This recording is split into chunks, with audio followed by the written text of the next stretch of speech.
Welcome back, চলে আসলাম আবার আপনাদের মাঝে নতুন একটা ভিডিও নিয়ে। আজকে আমি দেখাবো এবি টেম্পুরা কীভাবে বানাইতে হয়। এর জন্য আমি ফার্স্টে ময়দাটা গলে নিছি। জাস্ট ময়দা দেবেন আর পানি, জাস্ট এই দুটোই মিক্স করে নেবেন সুন্দর মতো।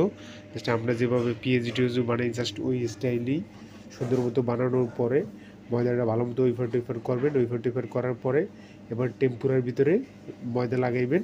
ময়দা লাগানোর পরে পরে আপনি যে লিকুইড ময়দাটা গুলে রাখবেন, লিকুইড ময়দাটা টেম্পুরার মধ্যে সুন্দর মতো দিয়ে দেবেন।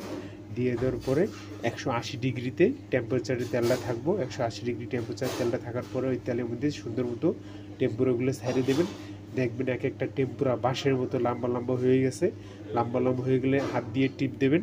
টিপ দেওয়ার পরে দেখবেন যে টেম্পুরাটা শক্ত হয়েছে। যদি দেখেন যে না টেম্পুরাটা শক্ত হয়েছে, তাহলে মনে করবেন যে না পারফেক্ট টেম্পুরাটা হয়ে গেছে। আর যদি দেখেন যে নরম হয়েছে, তবে আরেকটু বেশিক্ষণ কুকিং করবেন। এইভাবেই জাস্ট যত দ্রুত সম্ভব টেম্পুরা বানাইলাম যায়।